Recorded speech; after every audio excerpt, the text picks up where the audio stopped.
Hello, everyone. Good morning, or good evening, or good afternoon.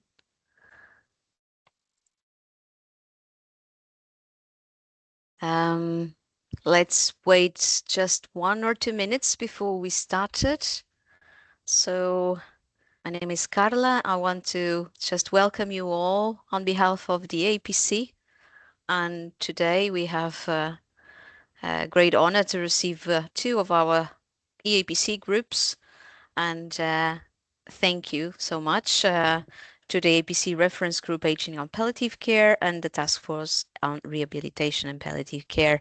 So Liv, Rose, Rebecca are here on behalf of those groups. And also, as Rose will explain, this is a joint activity with another EU funding project called EU Navigate, where Liv is also the coordinator of this research group. Before we started and before I give you the voice to Rose, please remind that this session is being recorded. So please do not open our cameras, and we invite you all to use the chat as much as possible. We would like to hear from you. So, and you can use the Q&A option to just put your answers and not answers, no, your questions before, so our presenters can answer. And well, let's try and see how interactive we can do this session. You will receive also at the final a certificate for this session, and you will see that on the chat. So right now I will invite you all to put just your name and where you are from, or from which part of the world you listen to us, and I will pass to Rose. Thank you. Hello, everyone. Good day. So I see people are still coming in. Let me just share my screen so I can also do a short presentation about this webinar.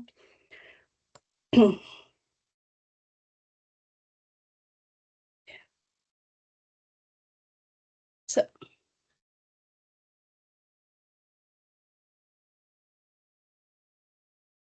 okay, do you see the presentation? Yes. Perfect. So good day, everyone, and welcome to this online EAPC webinar entitled Breaking the Silos, Integrating Palliative Care, Geriatrics, and Rehabilitation for Older People Living with Frailty and Cancer. My name is Rose Miranda, and I will be your moderator and also one of the speakers for today. Just to give a bit of background about myself, I am a senior researcher at the End of Life Care Research Group at Vrije Universiteit Brussels and Ghent University in Belgium. And as Carla has invited you already, we would really appreciate it if you can share with us what you are doing and where you are located, so we can also have this more interactive discussion. So just for practical information, we will have 4 presentations. If there will be quick questions, we will try to answer them directly after every presentation. But of course, if there will be questions that would require more comprehensive answer, then we will take note of that and then answer them during the interactive discussion after the 4 presentations. For any questions or comments, you can use the chat function. But of course, if you would also like to let us hear your voice, you can raise your hand and you can also speak during the interactive discussion.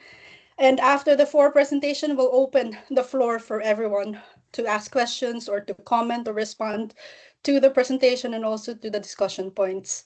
Once again, I would like to thank the EAPC Reference Group on Aging and Palliative Care, the EAPC Task Force on Rehabilitation in Palliative Care, as well as the Horizon Europe funded EU Navigate project for this webinar. So just to show you some of the people working behind the Reference Group on Aging and Palliative Care, we are comprising of international experts who have expertise that are relevant for aging as well as in palliative care, geriatrics, and rehabilitation. And you can find more information on our reference group at the EAPC website. Later on, during her presentation, Rebecca Tiberini will share more information on what the Task Force on Rehabilitation in Palliative Care is doing, and you can also find more information on their task force in the website. For EU Navigate, Finn van Campel will share more information about this project, but of course, if you would like more information, we have our own website, and that is eunavigate.com. Okay, so to start off this webinar, I would like to introduce to you Professor Lieve van den Blok, who is chairing the EAPC Reference Group on Aging and Palliative Care and also the coordinator of EU Navigate. Lieve, the floor is yours. Thanks so I'll much, stop sharing Rose. my screen. No, you can keep your screen if you want. It's okay. Oh, yeah. Welcome to everyone here. My role is very little today. I'm very proud and honored that some of our researchers will be presenting today and that we have the opportunity to really join forces on things we have in common, I would say, instead of things that set us apart. I think when we started with our work with the Aging and Palliative Care Reference Group, we started from the idea that, well, palliative care should be integrated or considered earlier in the trajectory of older people.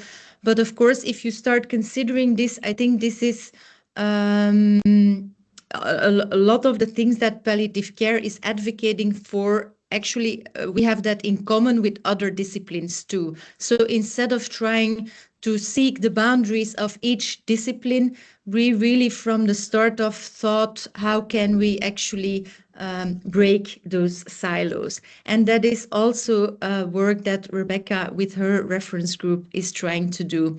So lots of what we will do in this webinar today concerns some of the results of healthy studies, etc., that we've been doing. And with EU Navigate, we've been trying to break some of those silos as just one of the interventions you might do. Considering all the evidence that we've gathered over the past few years, we can definitely say we have lots of work to do. So we welcome all your ideas and inspirations for this webinar. So good luck, everyone. Thanks. Thank you very much, Lieve. I'm just checking where the people are from in the chat function, and I see that there are many different countries represented in this webinar. We have people from Ireland, people from Taiwan, Hai Pingjen, Prague, Indonesia, Western Australia, and many other countries. Brussels, which is nice, Ghent, Portugal. Welcome, everyone. So I will just continue presenting the 4 presentations, I think, just to give you more idea on what we will be discussing today.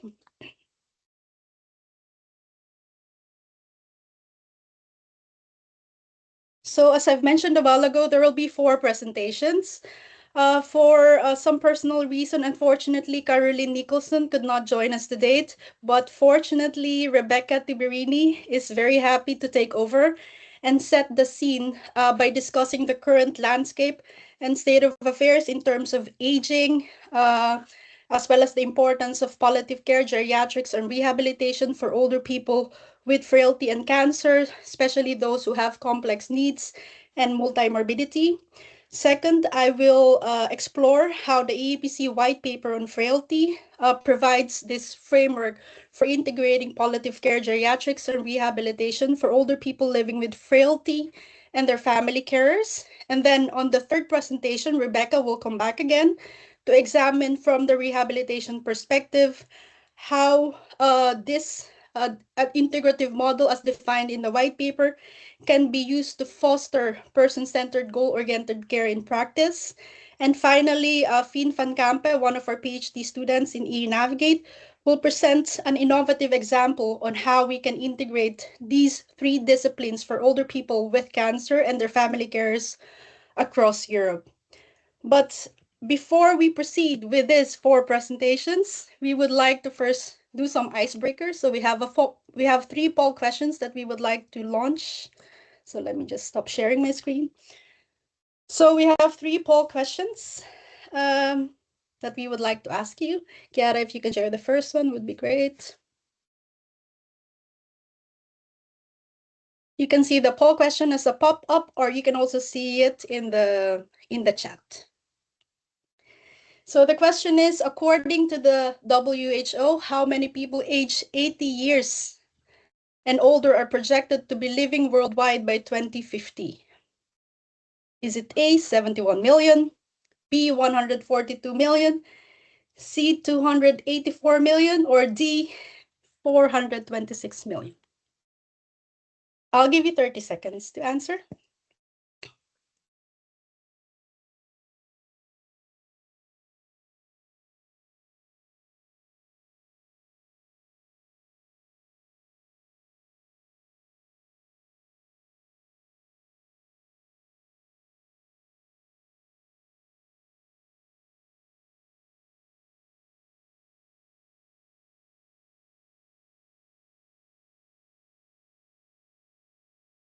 Okay, so we have actually, I think, almost all of the responses. And we see here that 58% answered 284 million people will be 80 years and older by 2050, and then 38% answered 426 million. It's very exciting.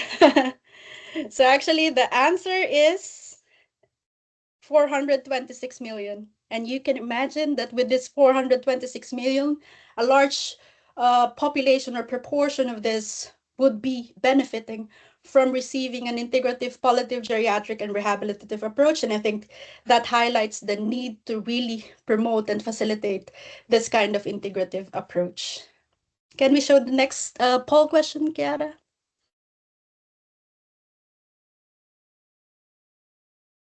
So the question is, in your opinion, to what extent can we break down the traditional silo between palliative care, geriatrics, and rehabilitation for supporting older people who have complex needs? There's no right or wrong answer in this question.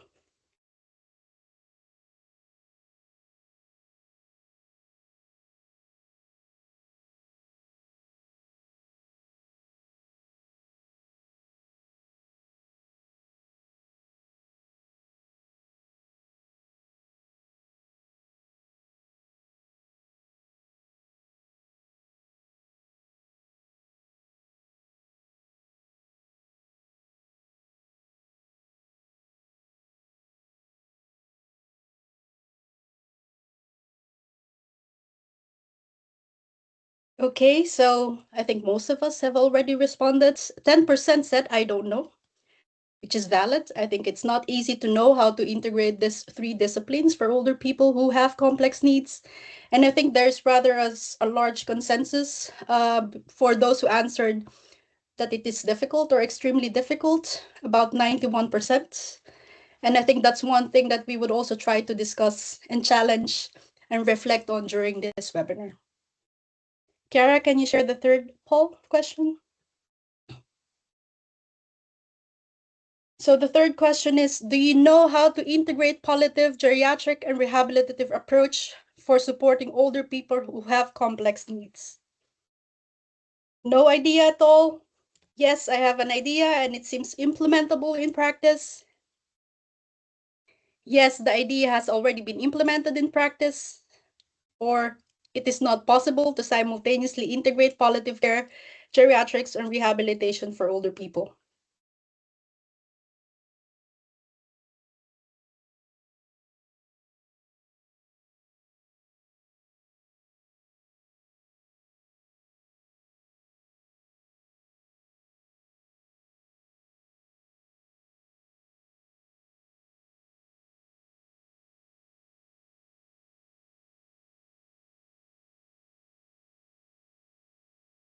I'm actually very happy to see that 14% already has the idea that has already been implemented in practice.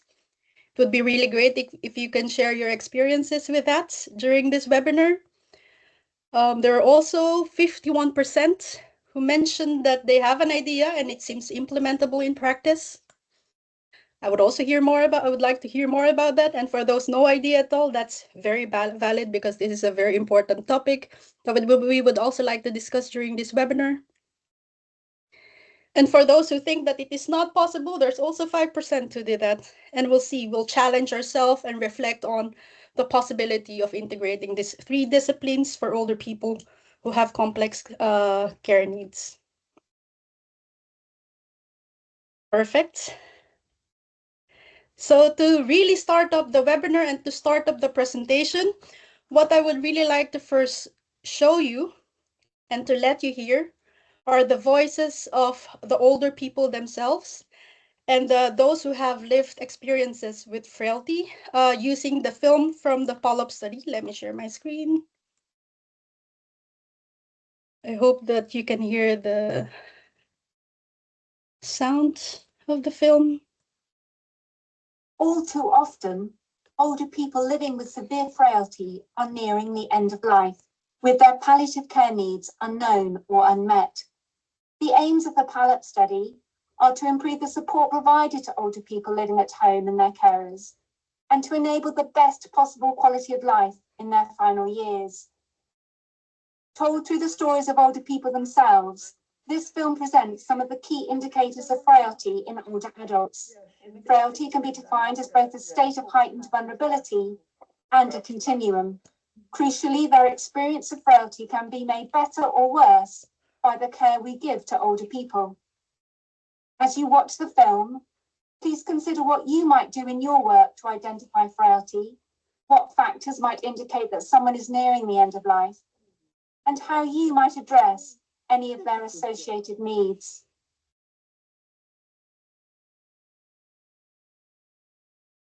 Well, I'm an invalid as such, but I can still do things like standing at the sink and washing myself down and all that. That's okay.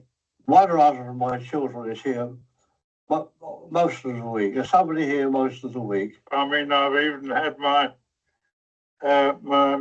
granddaughter giving me a good old scrub down because I was completely helpless. I just wish I was physically more able to get around. Balance is a thing that bothers me quite a lot, and I'm nervous. I was losing my balance.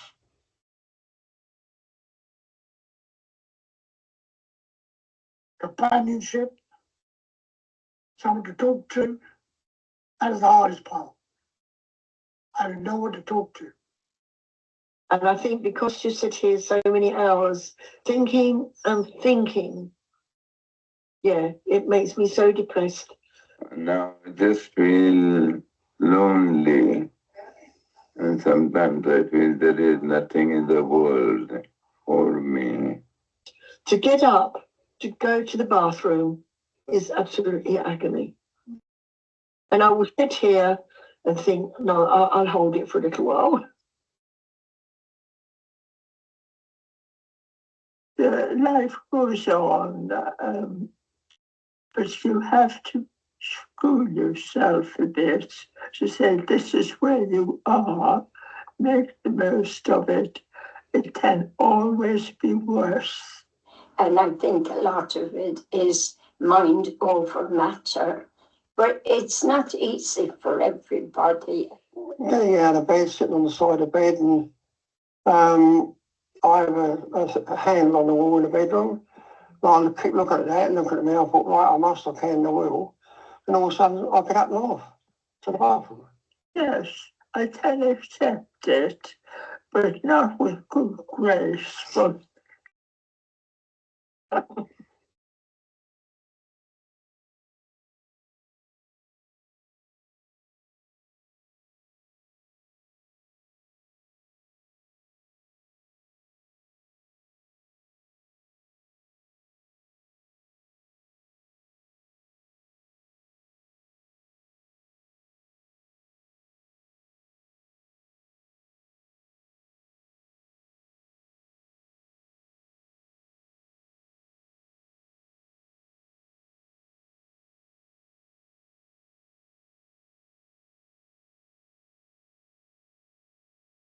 This film and the full educational film are available through the PALLAP study webpage, www.surrey.ac.uk/living-and-dying-well-research. Okay, so I'll stop sharing my screen again. This is actually the study that is being coordinated by Curly Nicholson. So if you would like to learn more about the follow-up study, please do check their website, the university, I think, website. And you can also find the film there if you would like to watch it or share it with others as well. Okay, so let's start the 4 presentations by first discussing the current landscape by Rebecca Tibirini. She is an expert in rehabilitation in palliative care and is also the chair of the EAPC Task Force on Rehabilitation in Palliative Care. Rebecca, the floor is yours. Thanks, Rose. I'll just share this. Hi, I'm Rebecca Tibirini and I'm the chair of the EAPC Rehabilitation and Palliative Care Task Force and a member of the Reference Group for Aging and Palliative Care. My background is as a specialist palliative care physiotherapist, and after many years working both clinically and in senior leadership positions in the UK to champion the role of rehabilitative palliative care, I now am based in Switzerland, where I work as an international consultant and coach in Evolve Palliative Care for the Future. Today, it's a real pleasure to be setting the scene for our webinar on breaking down silos for older people living with frailty and cancer, and I'll be sharing material alongside input from my colleague Professor Caroline Nicholson from the University of Surrey, who leads the PALUP study. So it won't come as a surprise to you that our population is aging. People are living longer than ever. And the first thing to say is that this is a success story. Many people are living well into old age in their 80s with a very good quality of life. However, today our focus is on the many that find their old age, their longevity, compromised by severe frailty. So, how is the experience of being an older person living with frailty? Well, the PALUP film interviews a range of older people in their 70s, 80s, 90s to understand this experience, and we hear key themes of the struggle to maintain independence and autonomy within a deteriorating body, and challenges around social isolation, not having contact and support, and how they manage to keep a positive focus in times where life can feel quite bleak and lonely.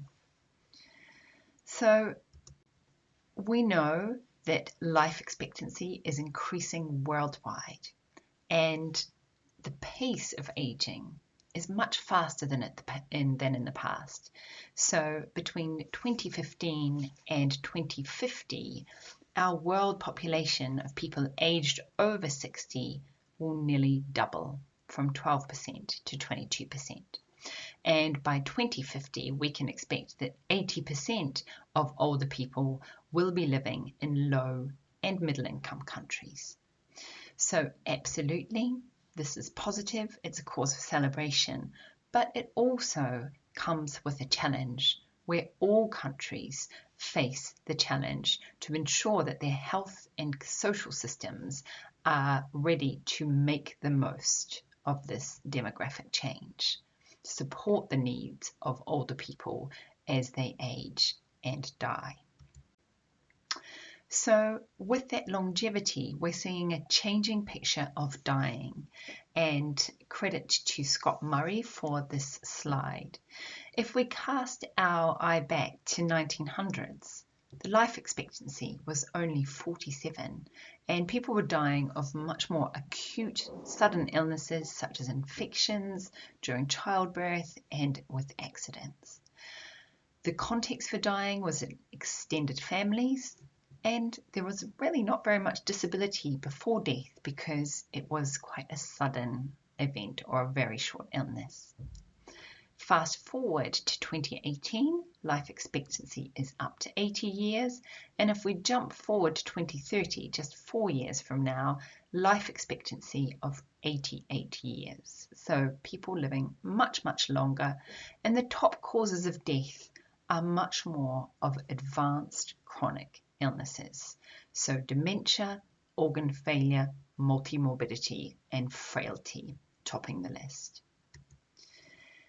So what do we mean by multimorbidity? Well, it's the coexistence of two or more chronic conditions where one is either a physical, long duration disease, mental health condition, or infectious disease, all of which are long duration, so chronic in nature.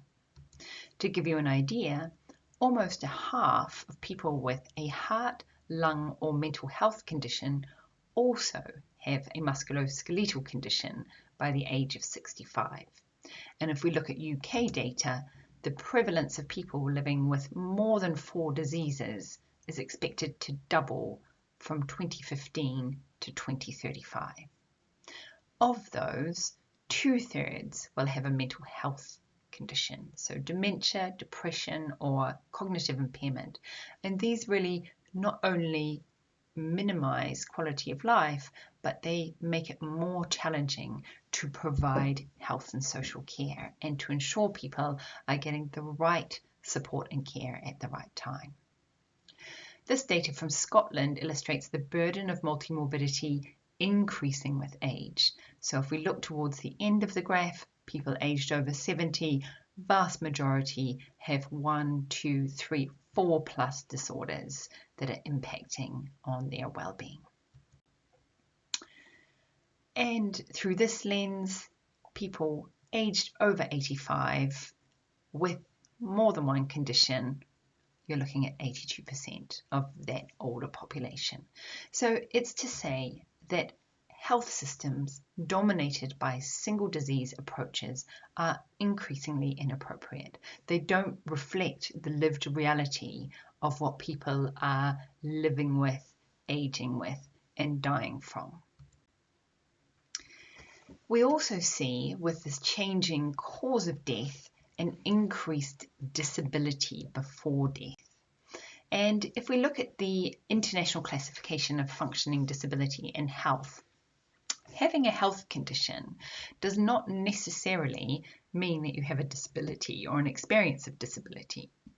It's only at the point that that health condition impacts on the body functions and structures significantly to limit activity being undertaken, which has a knock-on effect to a person's ability to participate in an aspect of life. If you add in multiple conditions or illnesses, you can see that it becomes increasingly difficult to evade an impact on activity and participation. So disability really is a hallmark of multimorbidity and frailty. And in this data from Europe, we see that people aged over 85, 70% of them, so more than 2/3, have a disability, and 1/3 of them experience a severe limitation in activity. It's also important to mention the social context, because living, aging and dying does not happen in isolation. So we're seeing more people living on their own, and friends and neighbours often taking on an important role as carers. So this change in the picture of dying is having an increased burden for the people living with multimorbidity and frailty, which is associated with a greater symptom burden, poor physical functioning, lower confidence in being able to manage their own health, and earlier mortality. When we look at them and their experience of care, we see a poor care experience frequently reporting worse experiences in primary care, and we see higher healthcare usage, so more likely to be admitted into hospital with these multiple conditions impacting on their function and well-being. Unsurprisingly, significant burden on family carers, and in our EAPC white paper we use the term family carers to describe anyone that's in an informal unpaid care role. They may not necessarily be family per se, and they are providing a big majority of care often, as well as having to navigate the health and care system to try and get the right access at the right time for older people that they're supporting. From a system point of view, we see a significant increase in burden. And when we look at people with long-term conditions and their usage, significant number of GP appointments, outpatient appointments, and inpatient bed days. And in the UK, or this is England, accounting for 70% of the total health and care spend. So this frailty is complex and demanding, with significant burden for the patients themselves, for their families and carers, but also for the health and social care providers. Now, it's easy to focus in on the aging population as a burden, but we need to hold this in balance with their capacity, the resources within this population and the community that supports them. So Caroline says people need recognition of their capability and strengths over a life long lived, and that we really need to identify and build on these. So examples of capacity can be around education, can be around resilience through life experiences, can be through a good social support network. However, alongside those capacities, there is a burden of treatment, often for multiple conditions, with many medications, fragmented healthcare provision where different services are not communicating together and linked up in their approach, and a real lack of clear information that guides people to navigate the system. And that treatment burden can contribute to tipping the coping threshold, where it results in an increased burden on the health and social care services. And the health and social care services, the way that they are arranged and working in silos, is contributing as part of the problem to that increased pressure. So what we're essentially talking about here is three important concepts of aging, disability, and dying. And these don't happen in an isolated space. It's a messy space, the lived space of aging with chronic advanced illnesses and approaching the end of life. They take place all tangled up together. And for the person that's living that experience, it's complex to identify who the right services to support them. So where are the services? Geriatrics and elderly care, rehabilitation, palliative care. And don't they look very nice and neat in their silos? So if we think of this patient, Iris, she is a frail 85-year-old woman with arthritis, heart failure, diabetes, and some memory difficulties. Which service should she be under? Would you put her under geriatrics and elderly care? Should she be under a rehabilitation service? Or is she approaching the end of her life and should be receiving support from palliative care? Well, the answer is that she could be under any of these services and probably would benefit from being under all. Where I'm taking you is towards an integrated geriatric palliative care and rehabilitative approach for older people living with frailty. This is where the services work in a much more integrated way that capitalizes on their strengths and their area of shared focus to wrap around and best support the holistic needs of older people with frailty and their family carers.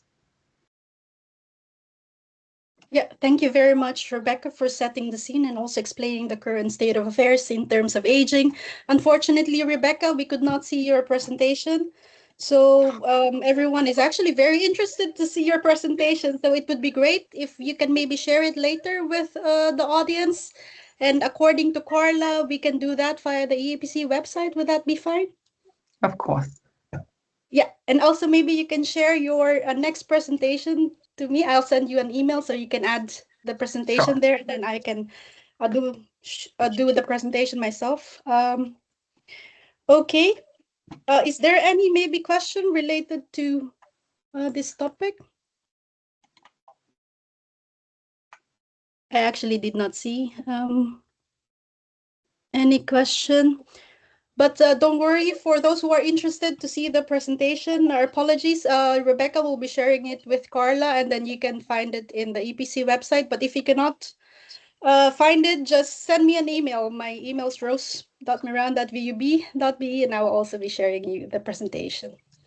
Okay, so let's move on to the next presentation, which is my presentation about the EAPC white paper on frailty. Let me share my screen. I hope this one works. Is it working for everyone? Yes.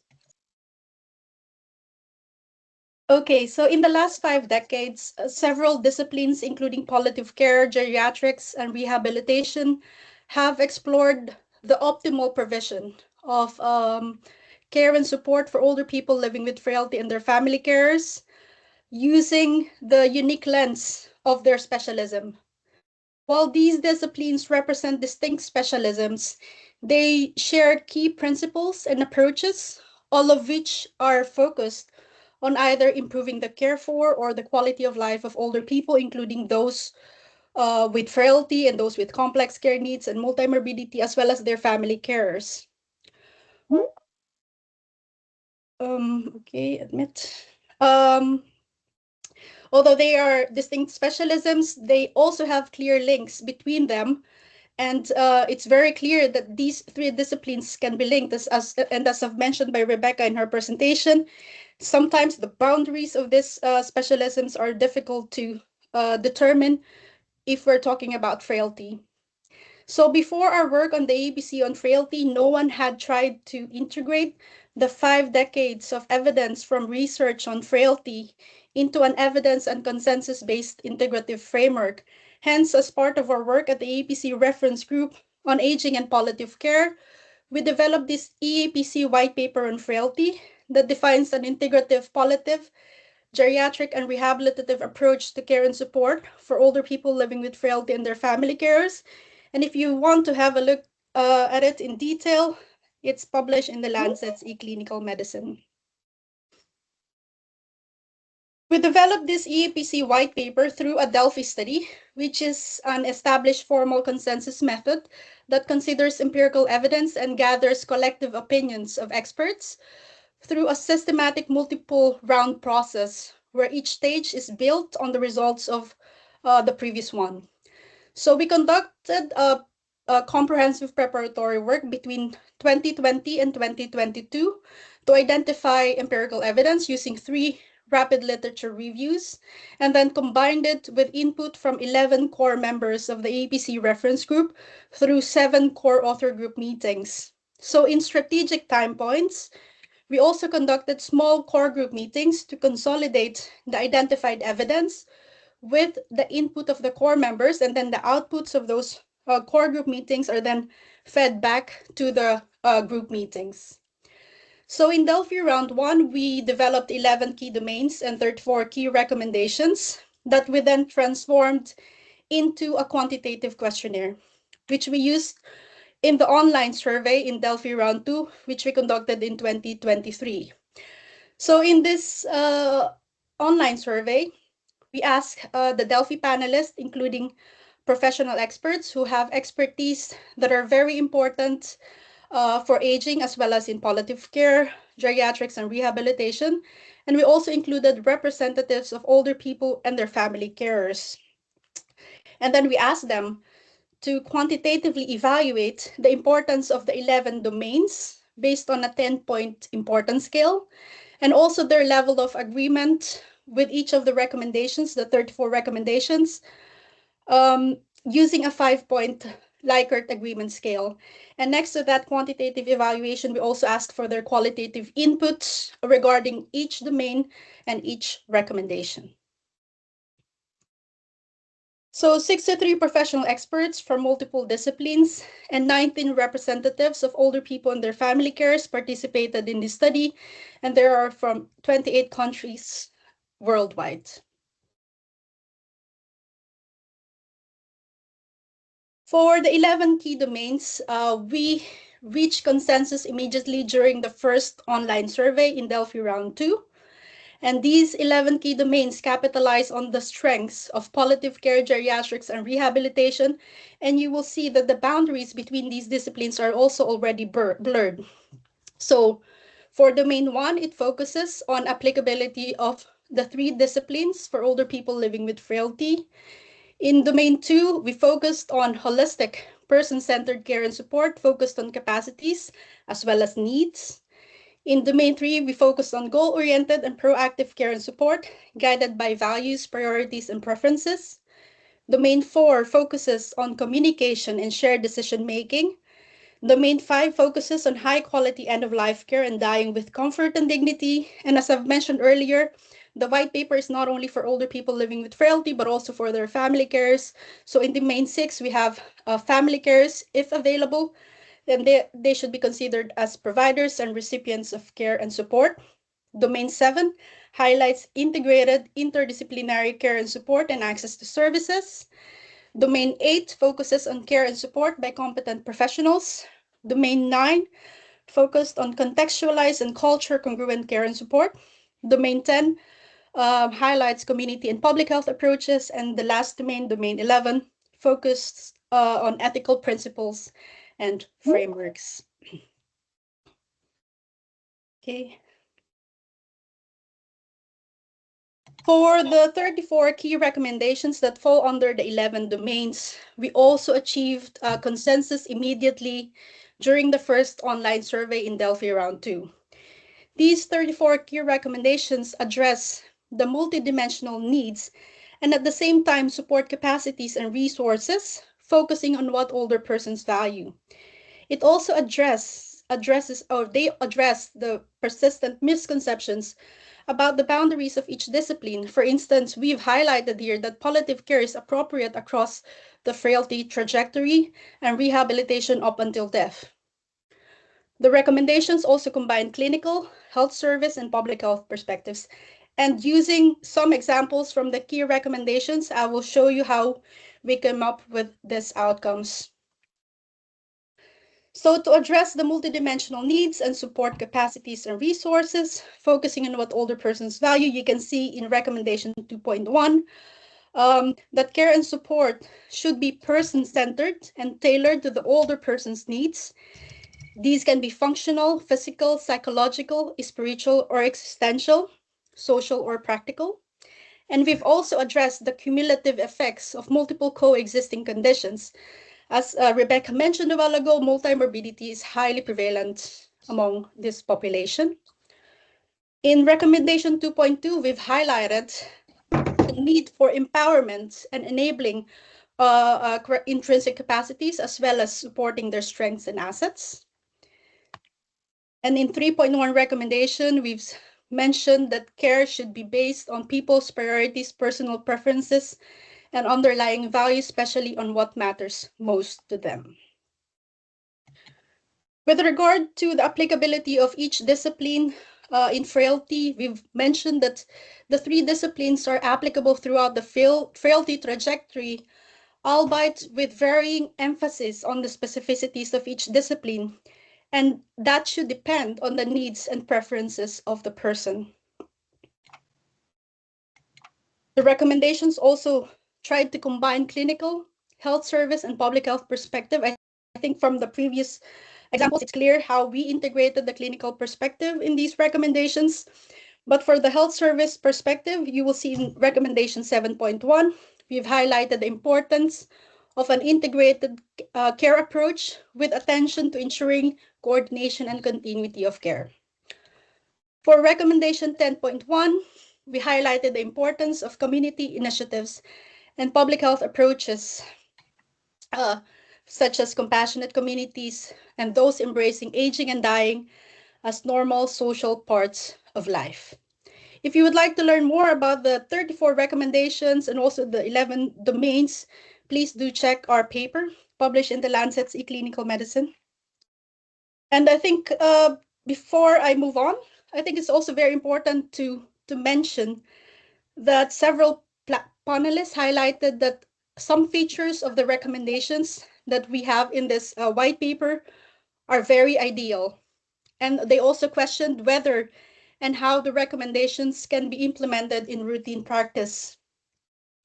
We acknowledge that indeed many health systems face substantial constraints in human and financial resources, which limits the capacity of healthcare and social professionals to provide the needed care and support.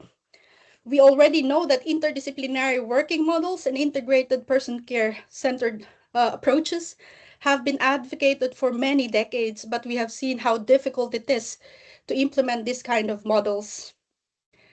This also became clear from the evidence reviewed in our white paper, as we identified a clear lack of evidence for effective and cost-effective strategies and interventions across the different domains and recommendations that we also included in this white paper. Nevertheless, despite all these limitations, this white paper is still a first critical step in establishing a gold standard for an integrative, palliative, geriatric, and rehabilitative approach in frailty.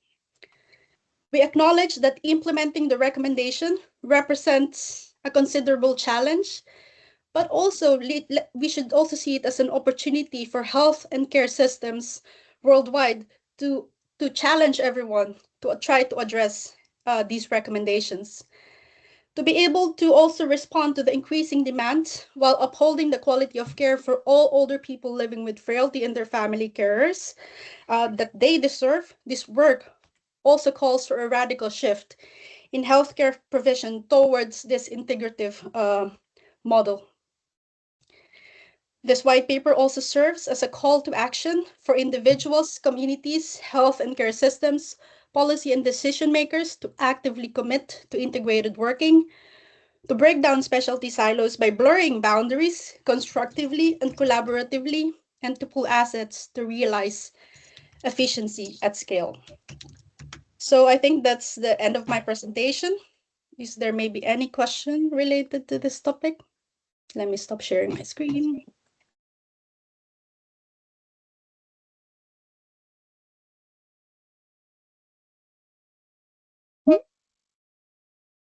Yeah. Rebecca is trying to join again.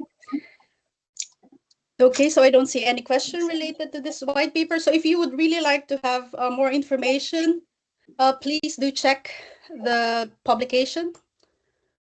Let me see if Rebecca is already. Yes, I'm back with you, Rose.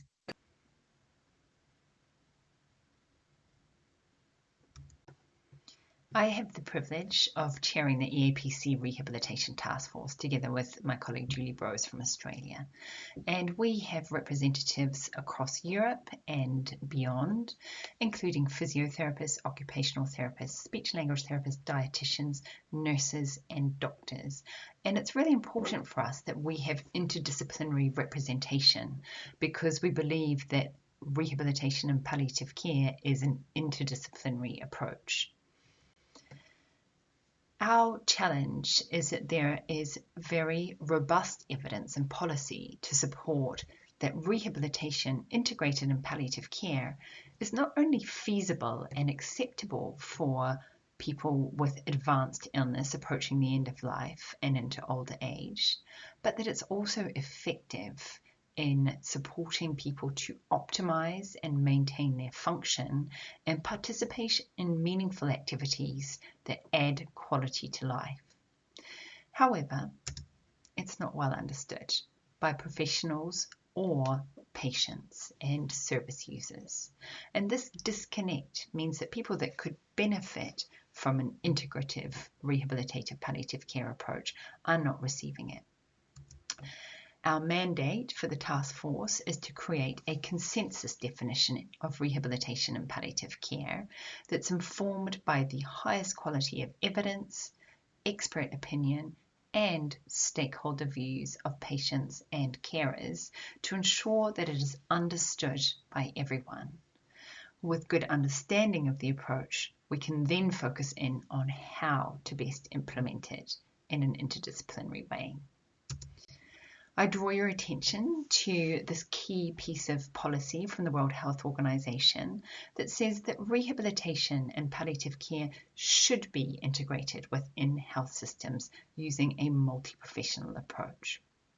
That rehabilitation professionals should be core members of palliative care teams, and this combination of integration, rehabilitation and palliative care can improve quality, accessibility, effectiveness and cost effectiveness of health services for people approaching the end of life. So if you're not already integrating rehabilitation and palliative care to be in line with best practice, you should be. And this is a key document that sets out recommendations to support leaders on how to understand and adopt the approach.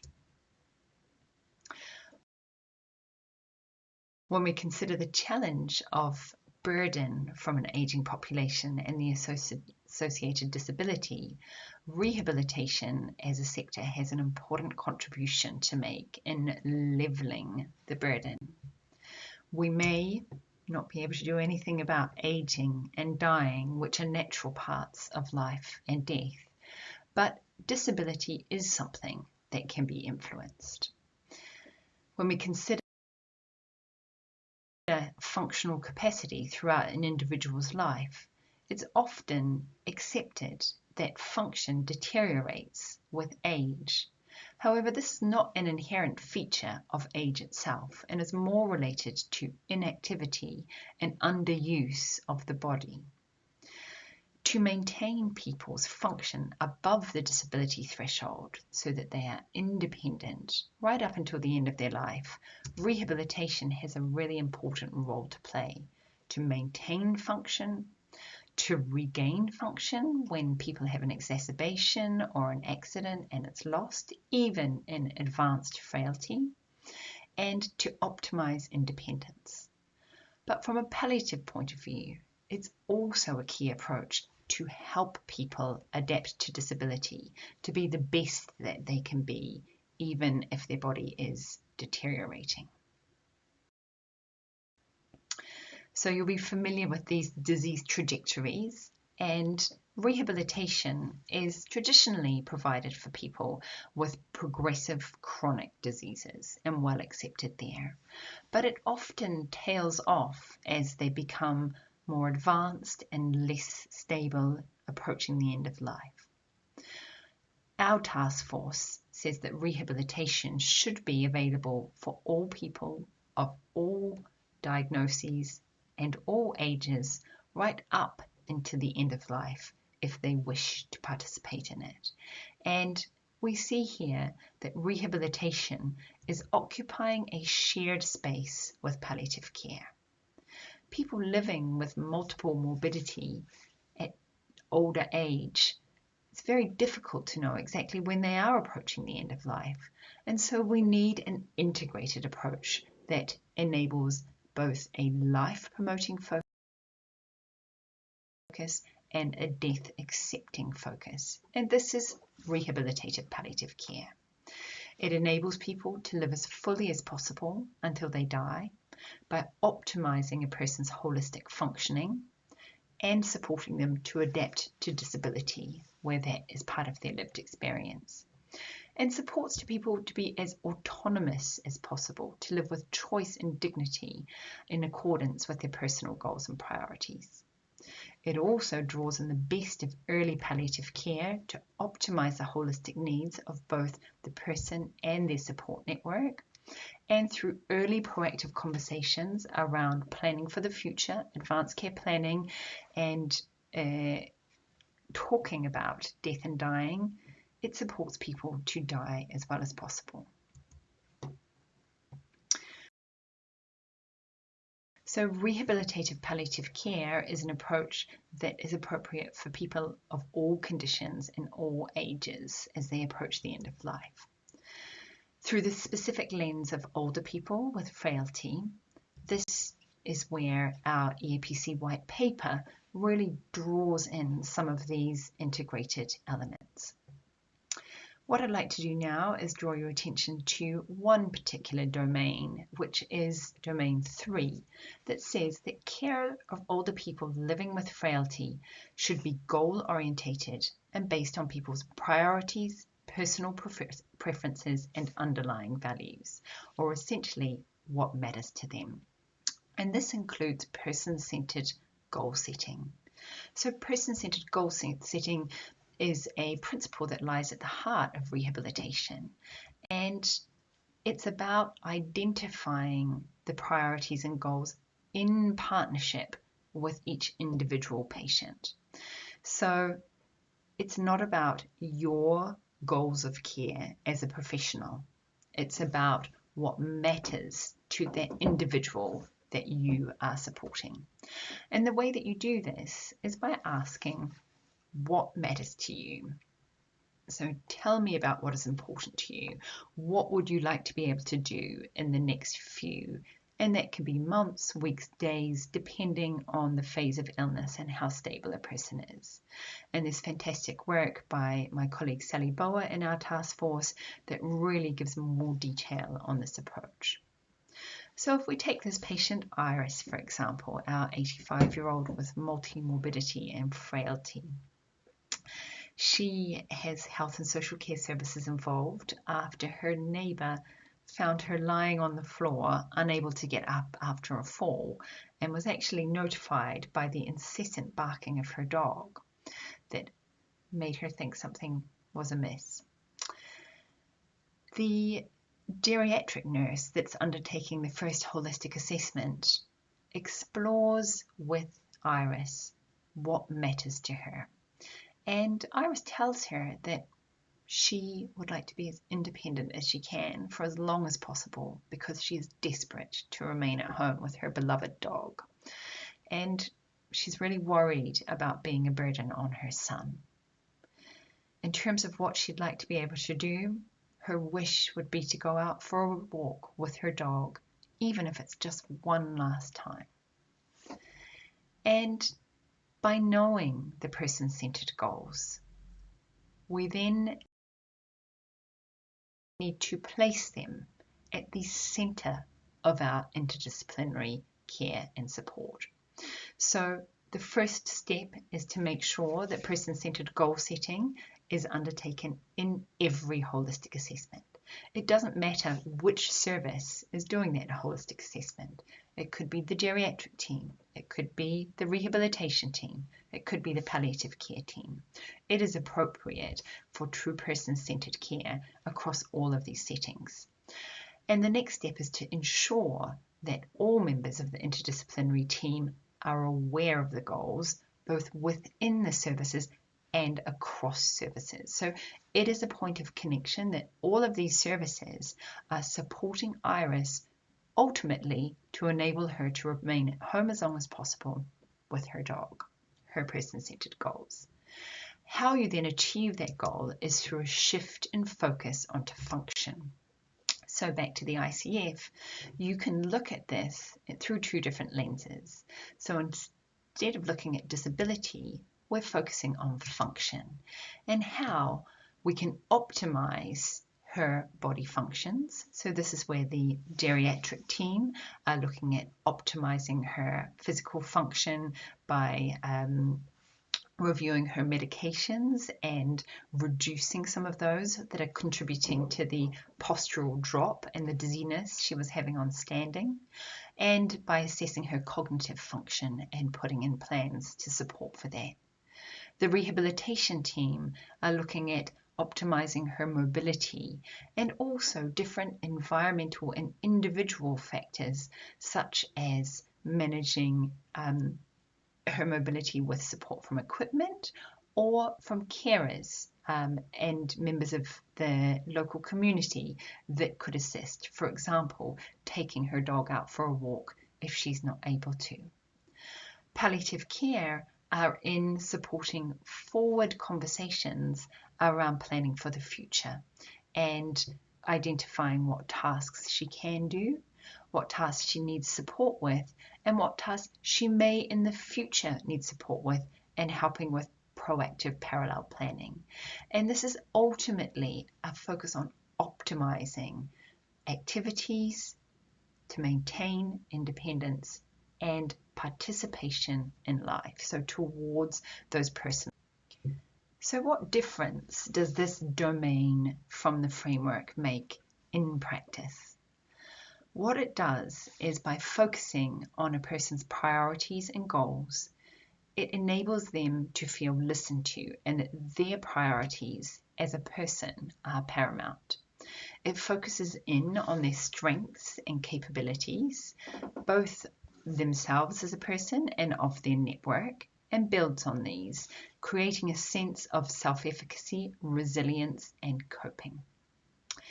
Importantly, it helps with a more linked up experience of care, both within services, so between professionals, and across different services and teams, so between geriatrics, rehabilitation, and palliative care providers, because all understand what matters for Iris and are providing their unique contributions to enable that.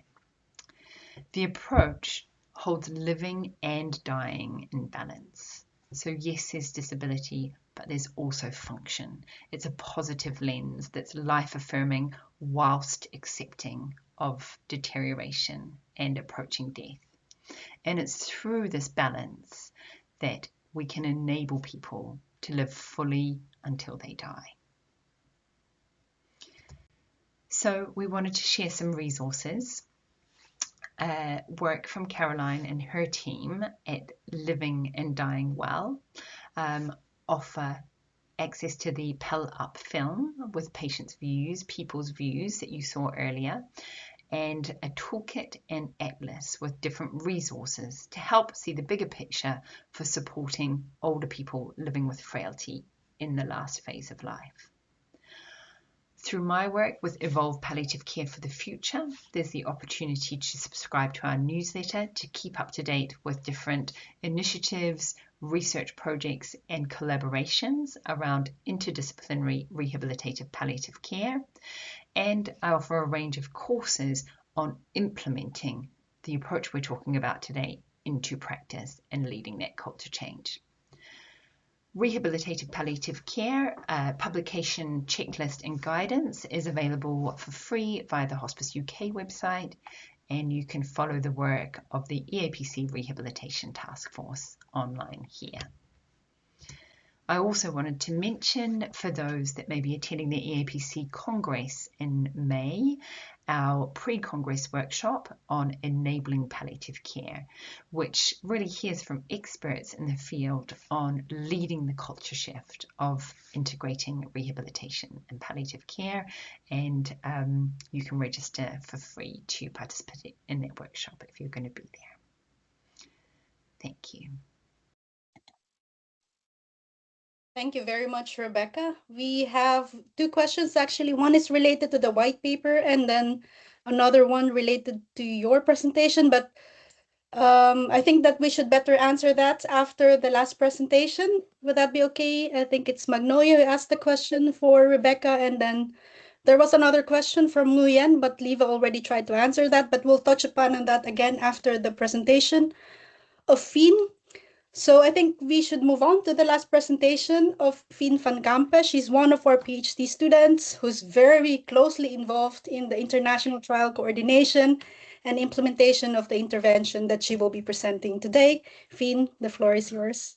Sorry, Rose, can I just interrupt? There is also a Q&A button.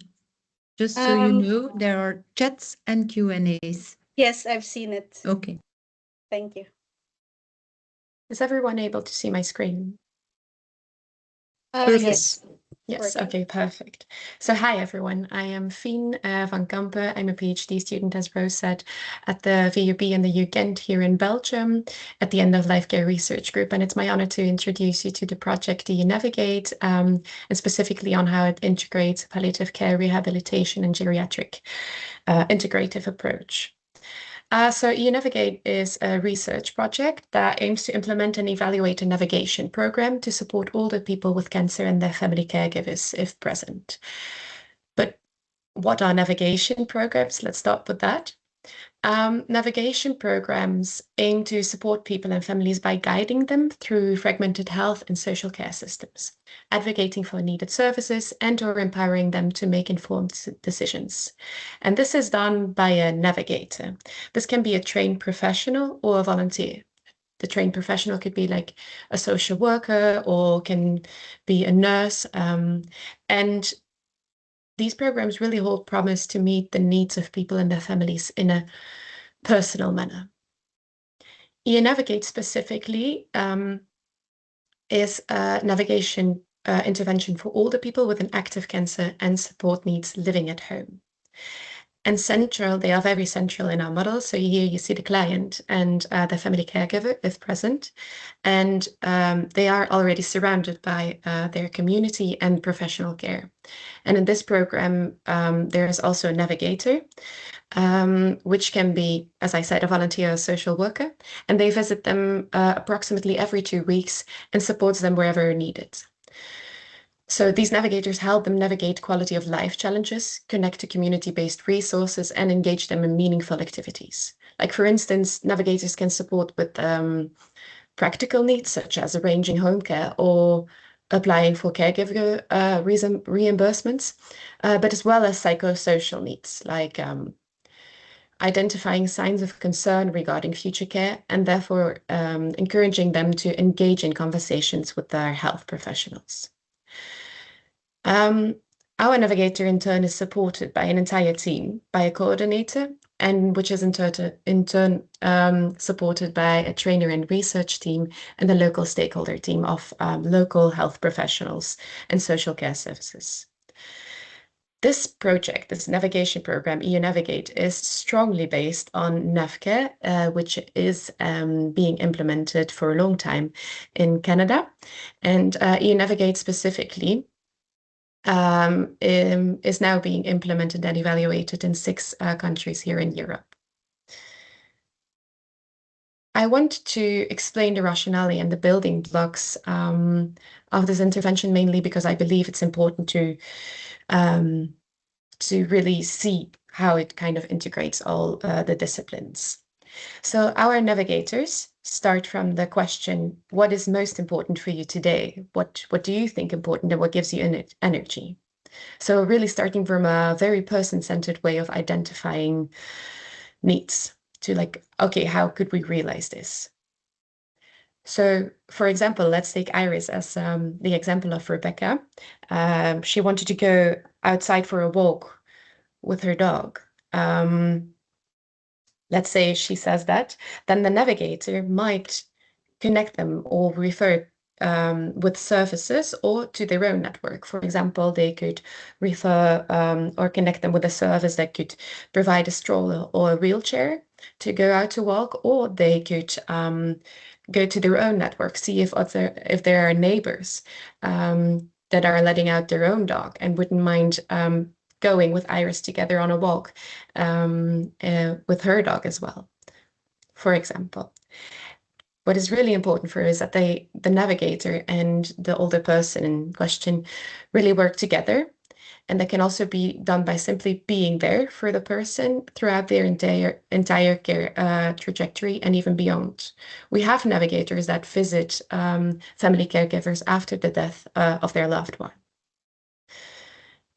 They are really there to support and empower. So that really starts from the capacity of the person, like what gives them energy, what can they do themselves, then rather a checklist of, okay, what is needed, and let's check all these boxes.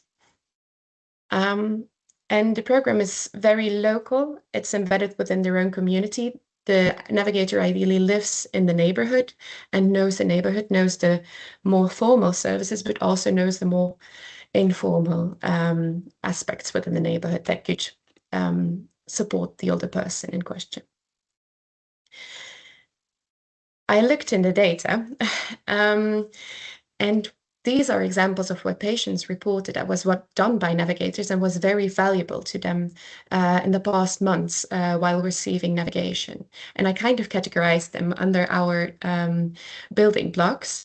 So you can see all kinds of things. And it goes from like talking about health issues and cancer specifically, which the patient could not do with their own family or found difficult to do, to someone I can count on. They're talking about the navigator, of course. The navigator helped them arrange caregiving reimbursements, for example, showed them how to use WhatsApp to contact distant family, supported in filling out ACP forms, but also visited the grave of a late husband together, for example, getting coffee together in the local service center. And I really wanted to show these examples because these examples could be subdivided under one or two, but actually most of the time, all of the disciplines, because I also made a Venn diagram, Rebecca, what they have in common. They all start from the same kind of focus, like what will improve this person's quality of life, and start from the holistic needs. So yeah, that's what I wanted to say about eNavigate. And eNavigate is just one example of a program with an integrative approach of all these three disciplines. And according to the poll, there are other programs because you believe it's already being implemented. So I'm very curious to hear about your experience. If you want to know more about the project, as Rose said, we have a website, eunavigate.com. And if you'd like to stay in contact, there is a QR code for my LinkedIn. And also follow the website for future publications, because they will be coming soon on all our evaluations of the research project. Thank you. These are all our lovely partners I want to thank as well. Thank you very much, Fien. I just want to read the comment of Carla in the chat. It's great to see new researchers like Fien contributing to this field. I fully agree with that. Congratulations, Fien, in this good presentation. And let's just see if there are questions. There was already a question related to the white paper, and Leva tried to answer it, but I think it's also very relevant for the others who might want to learn more about this topic. So the question from Nguyen is, which is the level of frailty that we should integrate palliative care and rehabilitation in older adults? In one of the domains, the first domain that we have for the white paper, it defines the applicability of the three disciplines for frailty. And one of the recommendations, as Leva also mentioned in the chat, is that those three disciplines are applicable in frailty, although they have varying emphasis on the specificities of each three disciplines, depending on the needs and preferences of the people or the person. And I think we also provided in the publication, in one of the supplementary file, the explanatory text, really which be used to explain the current evidence related to each of the recommendations that we included in the white paper. So if you'd also like to learn more about that, you can check that supplementary file. The next question of Nguyen is also, which assessment tools for frailty is recommended? Actually, there are more other questions related to this. So for instance, how do we know when a person is dying? So these questions are quite relevant. So what we did is we did not really provide a specific answer to that from our own perspective, but we just provided the known evidence that we have related to this topic. So the frailty assessment tools that are available, as well as like how do we determine if a person is dying, those are also provided in that explanatory text as supplementary file to our publication. So please do check it. There's also another question in the Q&A for Rebecca, and that is from Magnolia Cardona. I'm not sure if you've seen it already, Rebecca, but the question is, the concept of providing concurrent rehabilitation and end-of-life care is hard to grasp. Supportive and palliative care don't usually incorporate rehabilitation. How do you persuade interdisciplinary groups to work together? Thank you, Magnolia. And that is a fantastic question. I get asked this often. So I think we tend to think about rehabilitation traditionally as linked with recovery, as rehabilitation to help somebody get better, and palliative care relating to preparing for death and end of life. So it may seem at first glance that they are a contradiction. However, what I hope you've seen from the presentations today is that older people are living and dying. They are approaching the end of their life, but they are living every day right up until that last moment of their life. So rehabilitation and palliative care is around taking the key principles of a rehabilitative approach, the ones that I touched on around person-centered goal setting, so really identifying what matters most to each person, and that can be right up until the day before somebody dies. That could be around washing their own face instead of having the carer doing it. It could be sitting up into their chair if they manage to. It can be very small things that matter, that things we often take for granted. But it's also around supporting function. So shifting that focus to what people can do and building on that. So these are approaches that are very applicable to palliative care. Palliative care is supporting people in the last years, months, weeks, days of life.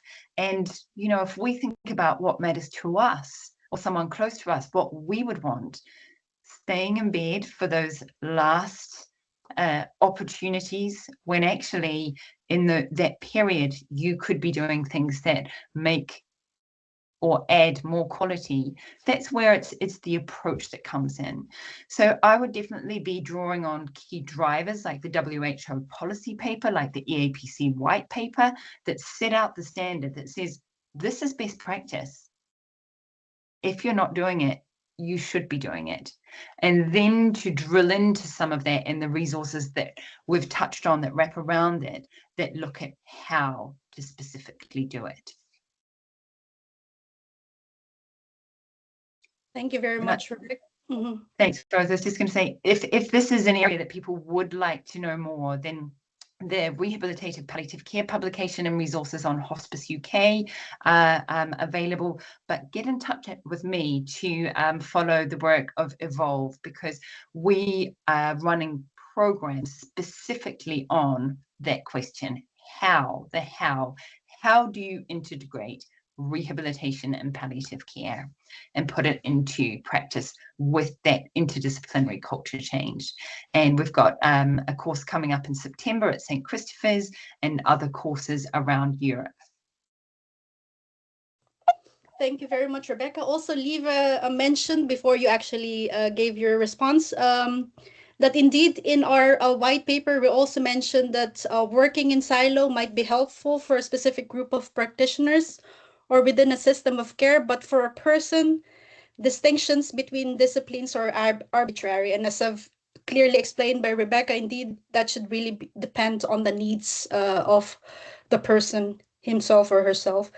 Would the others want to add something related to this topic? Because there's another question from Scott Murray. Question to Rebecca, please. Great presentation. Is there a role of the primary care team with respect to the integration of rehabilitation, geriatrics, and palliative care? Specialty of family medicine, GP is also interested in all the domains. Thanks.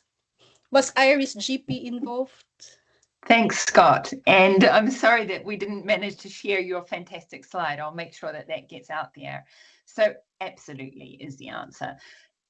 If you think back to the first question of the poll and the number of older people around the world, you know, not all of these older people are going to even come anywhere near a specialist palliative care service, let alone a geriatric service. So primary care has to be at the forefront. And really good primary care that is attending to the holistic needs of the person. So identifying what matters to them, linking in the appropriate services at the right time, approaching some of these advanced care planning conversations, that may be all a person needs. And that's a fantastic gold standard. If primary care, alongside community networks like EU Navigate, alongside family, compassionate communities, can hold and support a person as they age and die.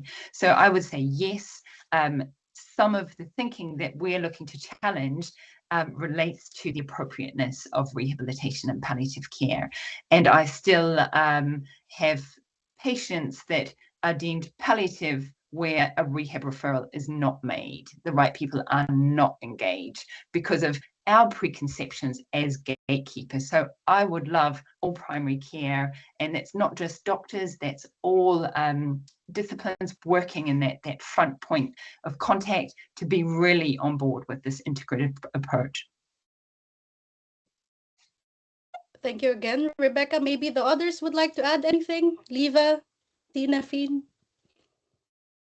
I'm seeing lots of interest for rehabilitation and palliative care. Rebecca, there's another question from Sue Jude. Thank you for the insightful sharing, Rebecca. Could you share any strategies or tips to encourage earlier integration of rehabilitation within palliative care, especially in settings where referrals from primary care tend to be late? Absolutely. I think we're all familiar with disease trajectories. I showed them again today, and actually more and more they are integrating towards a disease trajectory of multimorbidity.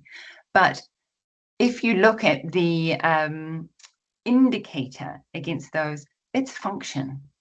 So I would say with all patients, irrespective of their diagnosis or their age, we need to be proactively assessing function. Now, that could be screening and saying, are you having any difficulty managing your day-to-day activities? Are you having any worries around moving around? Because actually maybe they are managing things, but they're worried. And you heard that from some of the patients in the films, this anxiety about moving around. That's your trigger for rehabilitation right there. And that is your trigger to be considering as that function deteriorates, is a person approaching the end of their life. So if you don't watch how the person walks into your treatment room, walks into your hospice, maybe they're not walking into the hospice, if you're not looking at them move, then you should be, and proactively asking.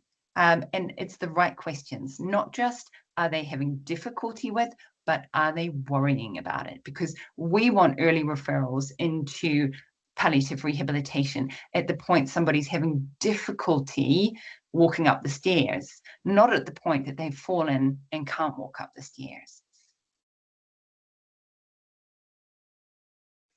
I think a relevant question or maybe a comment from Scott also is there could be a fourth circle to interlink. Absolutely. I think this also relates to family medicine and yeah, and this approach, we're looking through one lens, which is with geriatrics. You can sub in all the different disciplines there. It could be palliative care, rehabilitation and oncology, palliative care, rehabilitation and neurology. It's about integrating across the silos, and absolutely primary care is another one that spans across all the disciplines. So yes, I'd love a fourth circle in there. Also the others. Otherwise, I'll move on to the question of Samar. Hello, Samar. I hope you're doing well. Thank you for the great presentations and the good work you are doing. Hoping the integration into practice can happen really soon to accommodate the tsunami of aging we're all facing. I think this is a question for all the panel members and speakers. How can we work on the systemic barriers in our health and disability systems?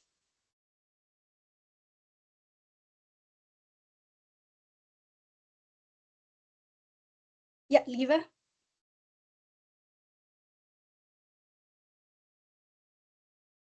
I think perhaps this is also a question, Samar, you could answer. In our white paper, we try to address not only the individual and the health service related topics, but also more the public health related topics, and seeing this area as a public health issue also, which then links to policy and the way we've set up different systems to actually support silos instead of breaking them. So probably attacking these systematic or systemic barriers, it's something we've been saying for a long time, I think, and it's very difficult in practice. We can't do it alone, and I fully believe that that is actually why we are joining forces with the task forces, why we are bridging to aging fields, and why we are breaking out of our own palliative care silos, because this is really something we cannot do on our own. I really believe capacity building so that we can actually influence policymakers to change systems of care, that is the only way forward. I think your compassionate connectors and compassionate community work is a really nice example, Samar, of how you can break some of these barriers. Would you like to come in? Not sure if she's still there. Carla, can we normally let her also have the floor? Or Guillermo? What, sorry, Rose? Can we allow Samar Awun to also speak? We can try. Oh, I'm sorry. We are all muted. I didn't know that. Yeah. I did it already, so normally she can turn on her mic and. Well, you're special, Finn. If Amar is here, we know. Actively listening. Samar, hello. Hi, Samar. So good to see everybody now on the scene. Look, this is really great. Thanks, Lee, for the introduction. Yes, we do. I may share the model of care we have, where we have all these silos that need to be integrated. We have the circles of cares in the middle with the family and that inner and outer network. And then we have the enablers. And certainly compassionate communities is one of the enablers for the integration. When we have communities that are more, I suppose, aging literate, death literate, and grief literate. So we're personally, the integration will need to encompass compassionate communities, because we've tried for a long time to have this integration, but we have systems that are so entrenched in really kind of old models that we're not able to shift them with the research and everything that we are doing. So it's time to look at a different way of doing things. The saying, if we do the same thing, we expect to get the same results. So I really encourage everybody to look how to incorporate the compassionate communities model of care, or the approach to care, because to keep the community, and we have a lot of assets there, being so passive and just recipient of those services without activating them, and that's what we talk about volunteers as activated citizens. If we don't do this activation and start building the capacity of communities to be able to be part of delivering that care, we will not be able to do anything with this tsunami of aging. I mean, we've never had such aging at scale in so many countries.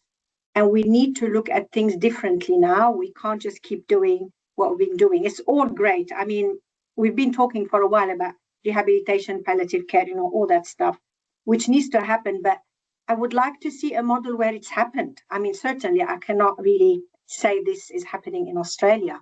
And if we had a funded project that basically make those parties work together, as soon as the funding finishes, boom, they're back to their old systems, and then there's nothing to keep them going. I mean, it all hinges on one project officer to keep them working together, and this, so it's unsustainable, if we're going to keep doing this stuff. And of course, you all have projects where this has happened.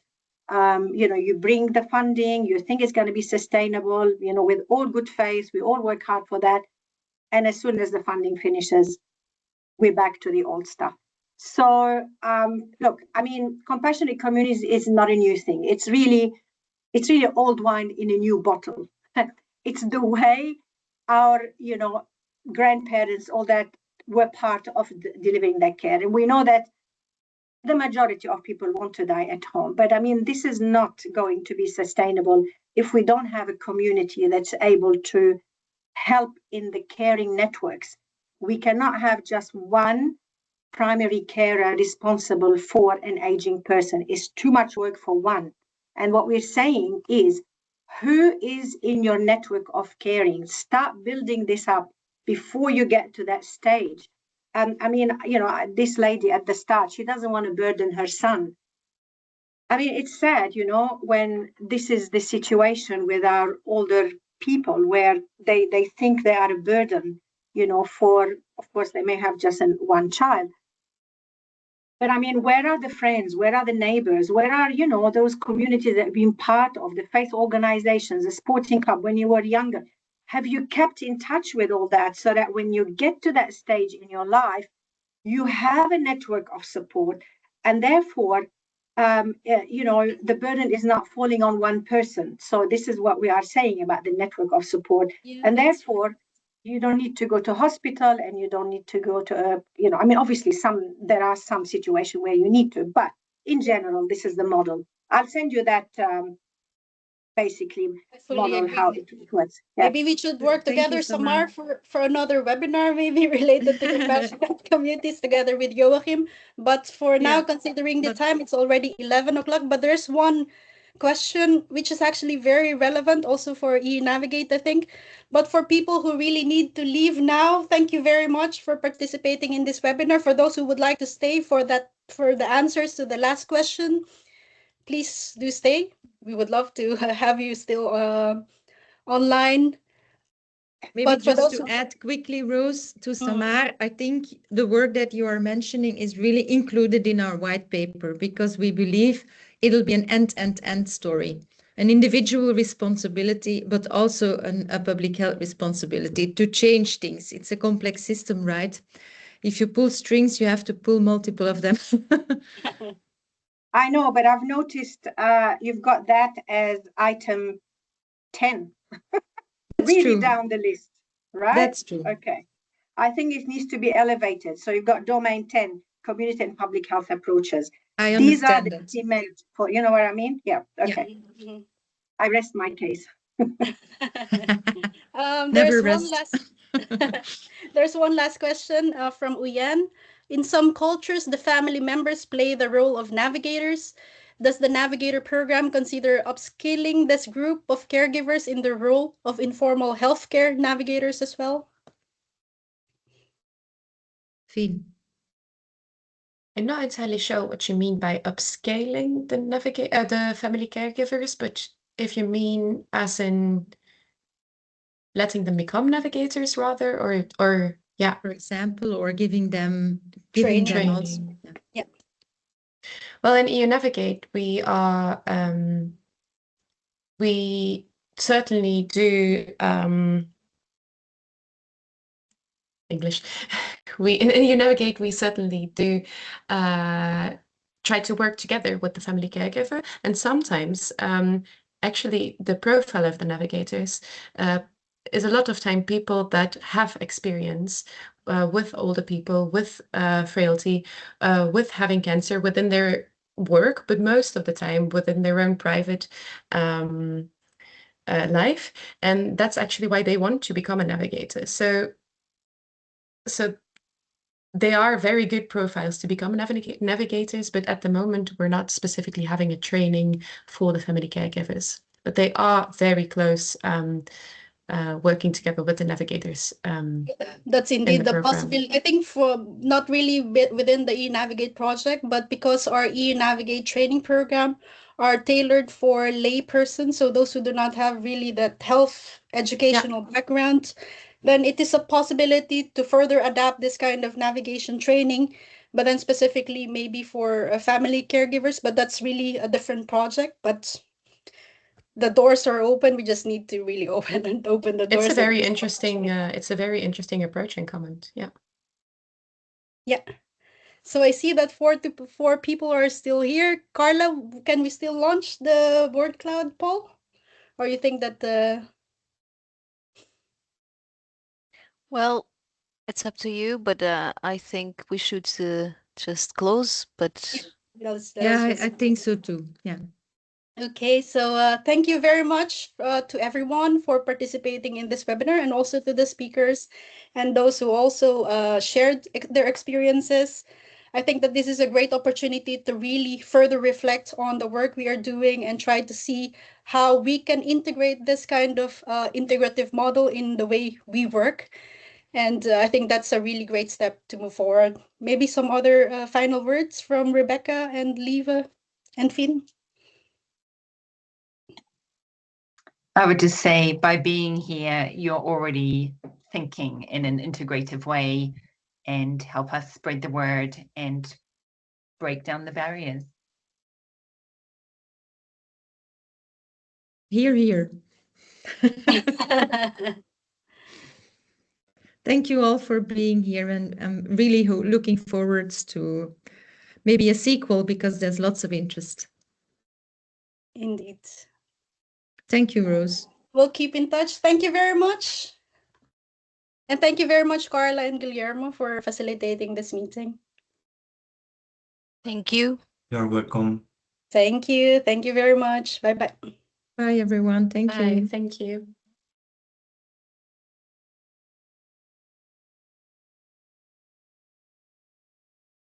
There was lots of